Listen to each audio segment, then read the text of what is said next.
Capítulo 2. O que há de novo na nova física? Certa vez Einstein disse que a teoria quântica lhe sugeria um sistema de ilusões de um paranoico extremamente inteligente, maquinado a partir de elementos de pensamento incoerentes. Todos os adjetivos comumente aplicados a essa física são do mesmo tipo: absurda, bizarra, assustadora, incrível, inacreditável, etc. Até mesmo encontrar a maneira verdadeiramente apropriada para se descrever as descobertas neste campo parece ser uma tarefa ardilosa.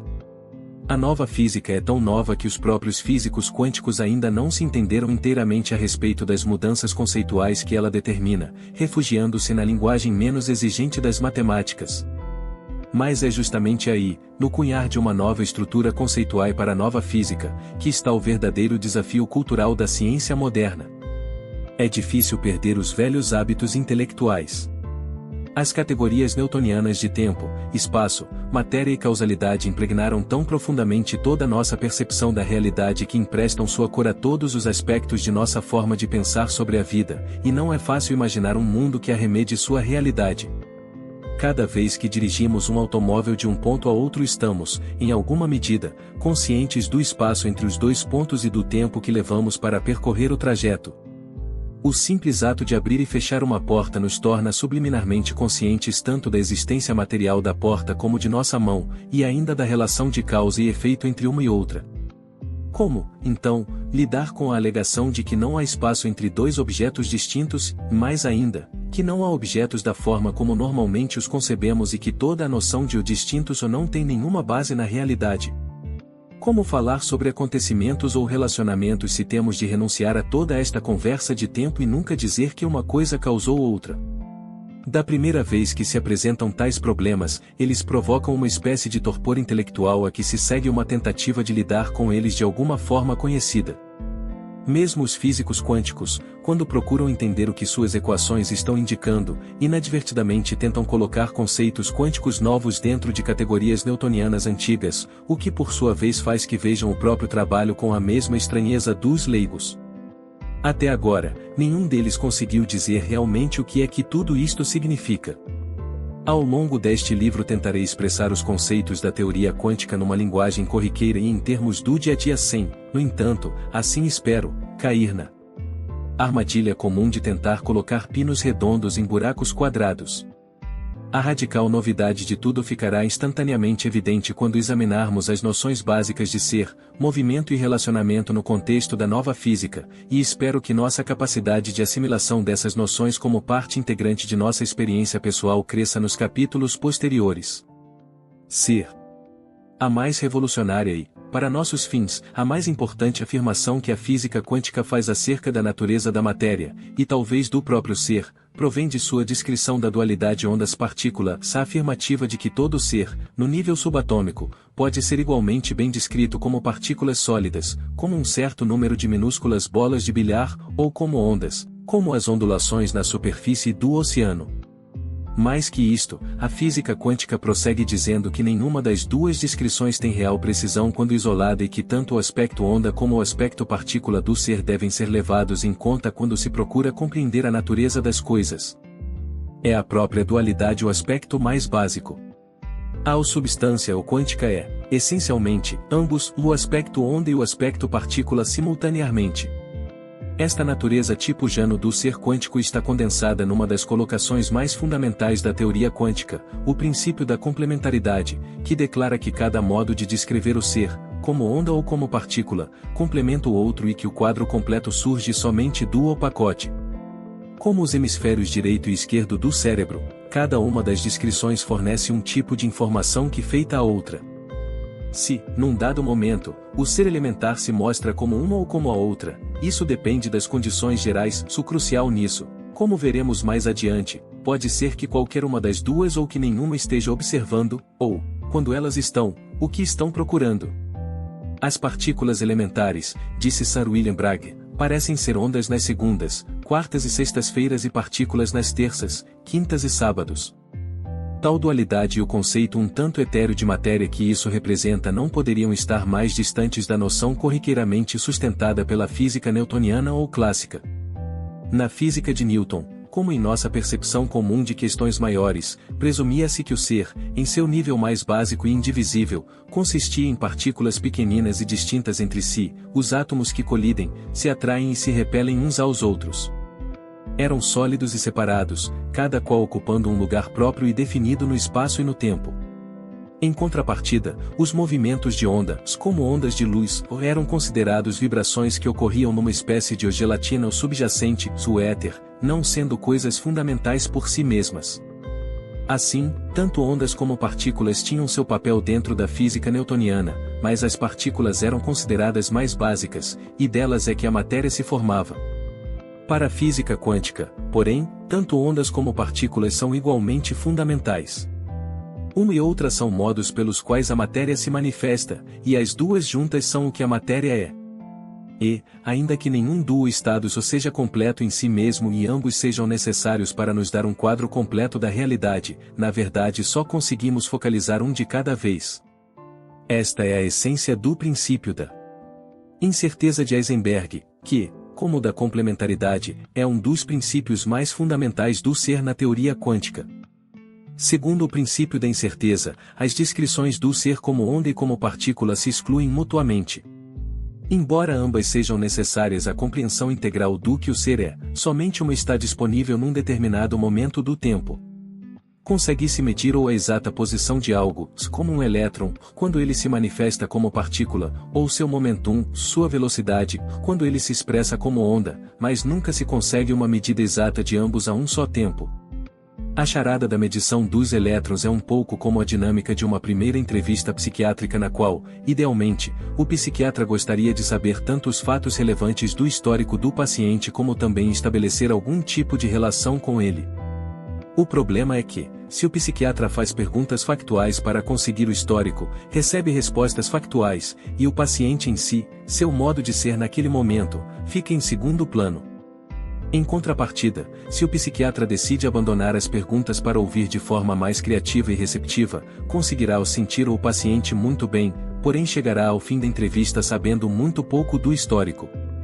Colheita de fatos e criação de um relacionamento parecem se excluir e, no entanto, ambos são necessários para formar um quadro completo do estado do paciente.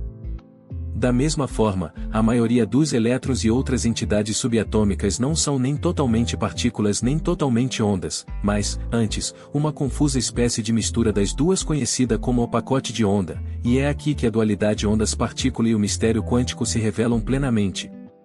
Embora possamos medir propriedades das ondas e propriedades das partículas, as propriedades exatas da dualidade sempre escapam a qualquer medição. O máximo que se pode pretender em relação a qualquer pacote de onda é uma leitura nublada de sua posição e uma leitura igualmente nublada de seu momentum. Este nublamento essencial é a incerteza a qual se refere o princípio da incerteza, e ele substitui o velho determinismo newtoniano, em que tudo da realidade física é fixo, determinado e mensurável, por um vasto homingal ou de ser onde nada é fixo nem totalmente mensurável, onde tudo permanece indeterminado, algo fantasmagórico e sempre um pouco além de nossa compreensão. Assim como muitas vezes sentimos que nunca compreendemos inteiramente uma outra pessoa, nunca realmente conseguimos determinar sua natureza essencial, é uma verdade indubitável que nunca conhecemos plenamente uma partícula elementar. É como se estivéssemos eternamente condenados a enxergar apenas sombras em meio à neblina.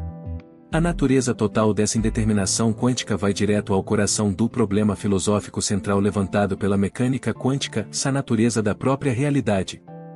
Alguns teóricos quânticos, e em primeiro lugar dentre eles Niels Bohr, bem como o próprio Heisenberg, argumentam que a realidade fundamental em si é essencialmente indeterminada, que não há um ou algo nítido e fixo subjacente à nossa existência diária que possa ser conhecido.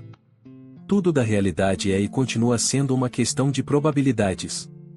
Um elétron pode ser uma partícula, pode ser uma onda, pode estar nesta órbita, pode estar naquela, de fato, tudo pode acontecer. Só podemos prever essas coisas com base no que é mais provável dadas as condições gerais de determinada situação experimental. Dentro desta visão, na qual a base essencial da realidade tal como a conhecemos consiste apenas em tais e tantas possibilidades, ficamos com o problema central da teoria quântica irresoluto: como podem as coisas deste mundo chegar a se tornar reais, fixas? É o exato oposto do dilema levantado pelo universo mecânico de Newton, no qual não há espaço para o novo. Lendo Newton, sentimos a necessidade de perguntar como é que alguma coisa consegue acontecer. Com a interpretação de Bohr-Heisenberg da mecânica quântica, o problema passa a ser como é que alguma coisa consegue ser. Mas outros teóricos quânticos, liderados por um apaixonado Einstein, argumentaram que qualquer realidade tão completamente indeterminada, probabilística, não poderia ser concebida. O Todo-Poderoso, assegura-nos Einstein, não sancionaria um universo que funcionasse como uma casa de jogo banal. Deus não joga dados com o universo, disse ele. Os partidários de Einstein argumentam que o indeterminismo essencial exigido pela mecânica quântica repousa não na própria realidade, mas antes deriva do fato de que a teoria quântica em si não está completa, ou seja, da nossa inabilidade em estudar a natureza sem perturbá-la. Eles ressaltam que a teoria falha justamente no ponto em que deveria explicar a existência das coisas concretas e insistem em que o mundo concreto é tão fixo e real como sempre pensamos. Somos nós que, por causa dos métodos de medição ou das equações que empregamos, não conseguimos conhecê-lo. Embora concordando com Einstein que a atual física quântica, da forma como está estruturada, deixa de nos dar uma explicação adequada do mundo material de nosso dia a dia, minha tendência pessoal é adotar a visão de Bohr-Heisenberg a respeito da indeterminação, e isto é, quero defender a visão de que o fundamento mesmo da realidade é um labirinto móvel e indeterminado de probabilidades. A razão para esta minha tendência virá mais adiante quando discutirmos natureza da consciência e sua relação com a física quântica. O funcionamento de nossa própria mente poderá fornecer uma chave para a natureza fundamental da realidade. Por enquanto, a indeterminação quântica é, no mínimo, uma maneira metafórica muito poderosa para se perceber a realidade. Ao nível do cotidiano podemos ver o princípio da incerteza e o da complementaridade, essa dualidade ondas-partículas, como algo que nos oferece a chance de escolher entre diversas maneiras de se enxergar um mesmo sistema. Por exemplo, podemos pensar nas ondas como gigantescas ondulações na superfície do mar, ou podemos pensar nelas como certa quantidade de partículas, ou moléculas, ou de água. Podemos pensar numa nação como uma entidade viva com características próprias, etnia e história, ou podemos dividi-la em cidades separadas, prédios distintos, pessoas distintas. Se levarmos isto ainda mais adiante, poderemos pensar nos tijolos que compõem os prédios ou nas células corporais das pessoas, ou mesmo nas moléculas e átomos que formam cada uma delas. Vários tipos de coisas podem ser vistos mais claramente se observados sob várias perspectivas, e quem poderá dizer qual a mais fundamental? Qual ou o que existe mais realmente? A teoria do campo quântico nos leva ainda mais longe, para além do universo morto e silencioso de Newton, dando-nos um quadro vivido do fluxo dinâmico que repousa no coração de um ser indeterminado. Ali, mesmo aquelas partículas que chegam a se manifestar como seres individuais o fazem apenas rapidamente. Em níveis de energia suficientemente elevados, partículas podem surgir de um fundo de pura energia, ondas, existir por um tempo ínfimo e então dissolver-se novamente para formar outras partículas ou voltar àquele profundo oceano de energia, como os pequenos rastros de vapor vistos numa simples câmara de Wilson, que aparentemente surgem do nada, atravessam um pequeno espaço na neblina e então desaparecem novamente. Algumas das propriedades dessas partículas individuais transitórias são conservadas, sua massa, carga e spin, movimento angular intrínseco, porém, para o número e tipo da população de uma nação ou a construção e declínio de suas cidades e prédios distintos, tal constância se restringe ao balanço geral do sistema como um todo. Este quadro gráfico de surgimento e desaparecimento, ou início e cessação de partículas subatômicas isoladas no nível quântico da realidade, traz profundas implicações para a nossa maneira de enxergar a natureza e a função das personalidades individuais, ou a sobrevivência do ser individual. Movimento. Na física clássica, o movimento parece um conceito bastante simples, familiar à nossa percepção diária, do modo como as coisas se deslocam.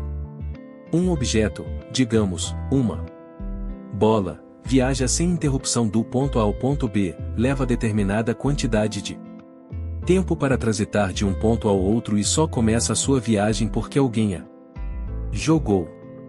Portanto, ela se move suavemente pelo tempo e pelo espaço como resultado de uma relação de causa e efeito. Todos sabemos que esta é a forma básica pela qual os Acontecimentos de nosso mundo são estruturados. No entanto, ao nível quântico da realidade, todo esse quadro de movimento contínuo pelo tempo e pelo espaço se desfaz. A física quântica, conforme coloca um físico de Oxford, é uma física de opacotes ou iopulos.